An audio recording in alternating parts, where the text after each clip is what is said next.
అందరికీ నమస్కారం. ముందుగా ఈ వీడియోకి ఒక లైక్ కొట్టి మన ఛానల్ని సబ్స్క్రైబ్ చేసుకోండి. ఈ నెల మే 16వ తేదీన శనివారం నాడు శని జయంతి మరియు శని అమావాస్య ఏర్పడబోతున్నాయి. ఇది చాలా విశేషమైన రోజని మన పండితులు సూచిస్తున్నారు. ఎందుకంటే శనివారం వచ్చే అమావాస్యకు చాలా శక్తి ఉంటుంది.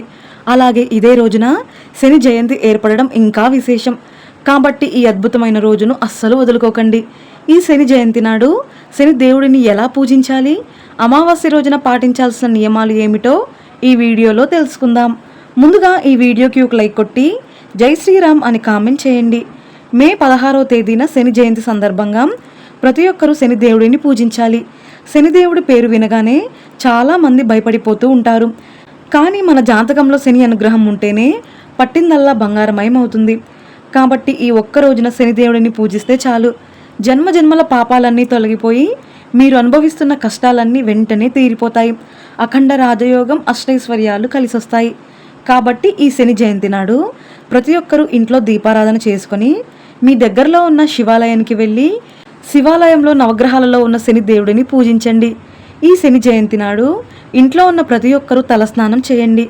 నీటిలో కొన్ని నల్ల నువ్వులు వేసుకొని స్నానం చేస్తే జాతక దోషాలన్నీ తొలగిపోయి అదృష్టం, ఐశ్వర్యం కలిసొస్తుంది. అలాగే ఈ రోజున తప్పనిసరిగా మీ దగ్గరలో నవగ్రహాల ఆలయానికి వెళ్ళి నవగ్రహాలలో ఉన్న శనిదేవునికి నువ్వుల నూనెతో తైలాభిషేకం చేయండి. శనిదేవునికి నువ్వుల నూనెతో తైలాభిషేకం చేస్తే ఏలినాటి శని దోషాలన్నీ వెంటనే తొలగిపోతాయి. అలాగే కొబ్బరి నీళ్లతో శనిదేవునికి అభిషేకం చేస్తే అప్పుల బాధలు, డబ్బు సమస్యలన్నీ తీరిపోయి ఆర్థికంగా బాగా స్థిరపడతారు. అనారోగ్య సమస్యలతో బాధపడేవారు ఆవ నూనెతో శనిదేవునికి అభిషేకం చేయండి. మంచి ఆరోగ్య ప్రాప్తి లభిస్తుంది. నీలం రంగు పుష్పాలు అంటే శనిదేవునికి ప్రీతికరమైనవి.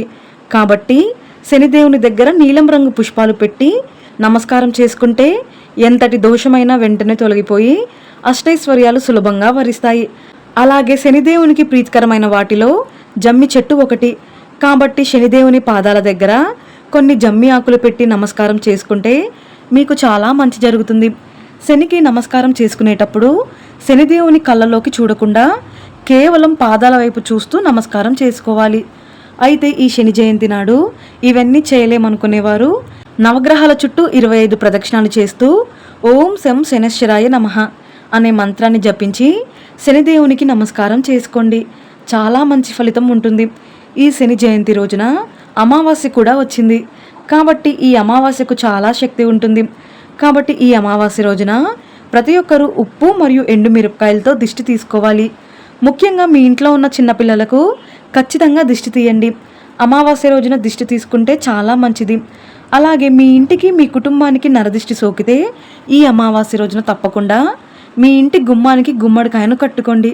గుమ్మడికాయ కట్టలేని వారు ఒక ఎర్రటి వస్త్రంలో కల్లుప్పును మూట కట్టి ఇంటి గుమ్మానికి కట్టుకోండి. అలాగే ఈ రోజున తప్పనిసరిగా ఉప్పు నీటితో మీ ఇల్లంతా శుభ్రం చేసుకోండి. అమావాస్య రోజున నీటిలో కొంచెం రాళ్ళ ఉప్పు వేసి మీ ఇంటిని శుభ్రం చేసుకుంటే ఇంట్లో ఉన్న నెగిటివ్ ఎనర్జీ, దిష్టి దోషాలన్నీ వెంటనే తొలగిపోతాయి. అలాగే ఈ అమావాస్య నాడు ప్రతి ఒక్కరూ మీ కాలికి నల్ల దారం కట్టుకోండి. ఈ అమావాస్య రోజున సాయంత్రం 6 గంటల నుండి 7 గంటల మధ్యలో ఒక నల్లటి దారానికి 9 ముడులు వేసి ఈ దారాన్ని దేవుని దగ్గర పెట్టి మీ కాలికి కట్టుకోండి. స్త్రీలు ఎడమ కాలికి, పురుషులు కుడి కాలికి కట్టుకోవాలి. అమావాస్య రోజున ఇలా నల్లదారం కట్టుకుంటే నరదిష్టి నివారణ, శనిదోష నివారణ, ఆరోగ్య ప్రాప్తి మరియు ఆర్థిక స్థిరత్వం లభిస్తుంది. ఇక మనలో చాలామంది ఇంటి గుమ్మానికి కలబంద మొక్కను వేలాడదీస్తారు. విశేషంగా ఈ అమావాస్య నాడు ఇంటి ముందు కలబంద మొక్కను కడితే దుష్టశక్తులు మీ ఇంట్లోకి ప్రవేశించకుండా ఉంటాయి. అలాగే మీ ఇంట్లో సుఖ సంతోషాలు పెరుగుతాయి. అలాగే ఈ అమావాస్య రోజున తప్పనిసరిగా మీ పూజ గదిని పసుపు నీళ్లతో ప్రోక్షణ చేయండి. తద్వారా మీ ఇంట్లోకి దైవశక్తులు ఆకర్షిస్తాయి. అలాగే ఈ అమావాస్య సాయంత్రం పూట మీ ఇల్లంతా ప్రతి మూలలో సాంబ్రాణి పొగ వేయండి. మీ ఇంట్లో ఉన్న దుష్టశక్తులు వెళ్ళిపోయి మీ ఇంట్లోకి మహాలక్ష్మీదేవి అడుగుపెడుతుంది. ఇక ఈ శనివారం తప్పనిసరిగా కాకులకు ఆహారం పెట్టాలి. ముఖ్యంగా కోర్టు సమస్యలు, శత్రువుల బాధలతో ఇబ్బంది పడేవారు అన్నంలో నల్ల నువ్వులు కలిపి కాకికి ఆహారంగా పెడితే మీ సమస్యలన్నీ వెంటనే తీరిపోతాయి. ఇక అన్నిటికన్నా ముఖ్యంగా ఈ రోజున రావి చెట్టును పూజిస్తే చాలా మంచిది. రావి చెట్టు కింద నువ్వుల నూనెతో దీపం వెలిగించి రావి చెట్టుకు 7 ప్రదక్షిణాలు చేస్తే ధనపరంగా కలిసొస్తుంది. జాతకంలో శని దోషాలు తొలగిపోతాయి. ఇక ఈ శనివారం సాయంత్రం సమయంలో ప్రతి ఒక్కరూ మీ ఇంట్లో శనేశ్వర దీపం వెలిగించుకోండి. మీ ఇంటి హాల్లో కానీ మీ ఇంటి గుమ్మం బయట కానీ ఈ దీపం వెలిగించుకోవచ్చు.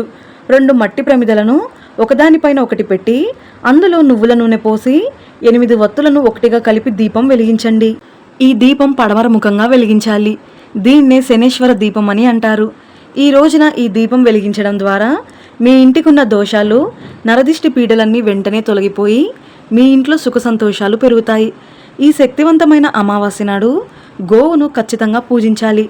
ఆవుకు నానబెట్టిన శనగలు మరియు బెల్లం తినిపిస్తే మీ పనుల్లో ఆటంకాలు లేకుండా పట్టిందల్లా బంగారమయమవుతుంది. ఇక రాహుకేతు దోషాలతో బాధపడేవారు నల్ల కుక్కకు ఆహారంగా గోధుమ రొట్టెలు పెట్టండి. రాహుకేతు దోషాలు తొలగిపోతాయి. ఇక ఈ రోజున ఎవరికైనా పేదవారికి నల్లటి గొడుగును దానం చేయండి. శనిదేవుని అనుగ్రహంతో వృత్తి వ్యాపారాల్లో లాభాలు కలుగుతాయి. అలాగే ఈ రోజున తప్పనిసరిగా మీ ఇంట్లో పూజగది ముందు కూర్చొని విష్ణు సహస్రనామాలు కానీ హనుమాన్ చాలీసా కానీ జపించండి. దీనివల్ల మీ ఇంటి చుట్టూ రక్షణ కవచం ఏర్పడుతుంది. ఇక ఈ రోజున నీలం రంగు వస్త్రాలు ధరిస్తే శనీశ్వరుని అనుగ్రహం త్వరగా లభిస్తుంది.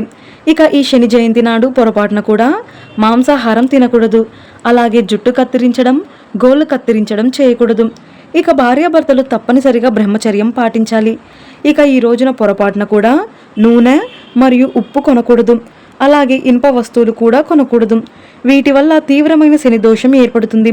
శనిదేవునికి నల్ల నువ్వులు ప్రీతికరమైనవి కాబట్టి ఒక నల్లటి వస్త్రంలో నల్ల నువ్వులు మూట కట్టి మీ బీరువాలో డబ్బు పెట్టే ప్రదేశంలో పెట్టుకోండి. శనిదేవుని అనుగ్రహంతో అప్పుల బాధలు, డబ్బు సమస్యలన్నీ తీరిపోయి మీ ఇల్లంతా కనక వర్షంతో నిండిపోతుంది. ఇక ఈ అమావాస్య నాడు శుభకార్యాలు ప్రారంభించకూడదు. నూతన వ్యాపారాలు ప్రారంభించకూడదు. అమావాస్య తిథి అంటే లక్ష్మీదేవికి చాలా ప్రీతికరమైనది కాబట్టి ఈ అమావాస్య నాడు ఇంటి గుమ్మానికి పసుపు రాసి కుంకుమ బొట్లు పెట్టి ఇంటి ముందు బియ్యపిండితో ముగ్గు వేసి ముగ్గు మధ్యలో పసుపు కుంకుమలు వేస్తే మీ ఇంట్లోకి వెంటనే మహాలక్ష్మీదేవి అడుగు పెడుతుంది. అయితే ఈ అమావాస్య నాడు సాయంత్రం పూట మీ ఇంటి గుమ్మం ముందు చీకటిగా ఉండకూడదు. దీనివల్ల మీ ఇంట్లోకి దరిద్ర దేవత అడుగు పెడుతుంది. ఇక వ్యాపారాలు చేసేవారు ఈ శని జయంతి నాడు శనిదేవునికి నల్లటి వస్త్రాలు సమర్పించి నమస్కారం చేసుకుంటే మీ వ్యాపారంలో నష్టాలు లేకుండా లాభాలు పెరుగుతాయి. ఇక మీ భర్త ఆదాయం బాగా పెరగాలంటే ఈ శని జయంతి నాడు ఉదయాన్నే రావి చెట్టుకు 7 ప్రదక్షిణాలు చేసి మీ భర్త పేరు, గోత్రం తలుచుకుంటూ రావి చెట్టుకు నల్లటి దారం కట్టండి. ఇక మీ భర్త చేసే వృత్తి వ్యాపారాల్లో అడ్డంకులు లేకుండా మీ భర్తకు అదృష్టం కలిసొచ్చి ఆదాయం పెరుగుతుంది. శివుడు శనిదేవునికి గురువు కాబట్టి ఈ శని జయంతి నాడు ఎవరైతే ఉద్యోగ ప్రయత్నాలు చేస్తున్నారో అలాంటి వారు మీ దగ్గరలో ఉన్న శివాలయానికి వెళ్ళి ఒక చెంబుడు నీటిలో జమ్మి ఆకులు వేసి శివలింగానికి అభిషేకం చేస్తే మీరు కోరుకున్న ఉద్యోగం వెంటనే లభిస్తుంది. అమావాస్య అంటేనే పెద్దలను పూజించాలి కాబట్టి ఈ శని అమావాస్య నాడు మీ పితృదేవతలకు నీళ్లు వదిలితే చాలా మంచిది. ఈ శని జయంతి నాడు ఇలాంటి నియమాలు పాటించి శనీశ్వరుని అనుగ్రహం పొందండి. ఈ వీడియో మీకు నచ్చితే లైక్ చేసి సబ్స్క్రైబ్ చేసుకోండి. జై శ్రీరామ్.